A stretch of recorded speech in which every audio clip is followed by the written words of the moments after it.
ఆంధ్రప్రదేశ్ చరిత్రలో ఇట్లాంటి విచిత్ర పరిస్థితి గతంలో ఎప్పుడూ రాజకీయాల్లో చోటు చేసుకోలేదన్నమాట. ఎందుకు అంటే ఒకటి కాంగ్రెస్ పార్టీని విమర్శించిన తెలుగుదేశం పార్టీ కాంగ్రెస్తో కలవడం ఒక ఆస్పెక్ట్, అది తప్పలేదు తెలంగాణ ఎన్నికల కోసం అన్నది. అట్లాగే ఆంధ్రప్రదేశ్లో భారతీయ జనతా పార్టీతో 2009లో విభేదించి మళ్ళీ కలిసి కలవడం ఒక ఎత్తు, మళ్ళీ 2018లో విధించి జీవితంలో కలవబోమని చెప్పి మళ్ళీ కలవాలనుకోవడం ఒక ఎత్తు, కలుపుకోవాలనుకోవడం మరొక ఎత్తు.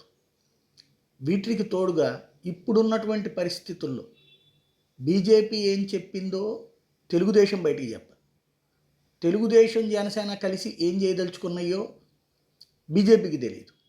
భారతీయ జనతా పార్టీతో ఓ పక్కన జనసేన పొత్తుంటుంది, అదే జనసేనతో తెలుగుదేశం పార్టీ పొత్తుంటుంది.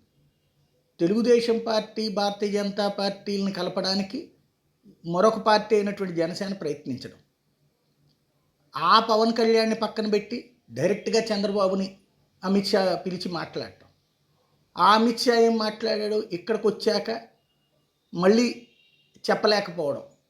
ఓవరాల్గా అయితే పొత్తులు అనేటువంటిది ఖచ్చితంగా అవుతాయి, కానీ సమస్య ఏంటంటే పరస్పర నమ్మకాలతో కూడేదాన్ని పొత్తులు అంట. పరస్పర అపనమ్మకాలతో కూడినటువంటి పొత్తు అన్నటువంటిది ప్రస్తుతం స్పష్టంగా కనబడుతున్నటువంటి విచిత్రమైనటువంటి వాతావరణం. కానీ తప్పదు, ఒక రాజకీయ పార్టీ నడిపేటప్పుడు ఇట్లాంటివన్నీ కూడా.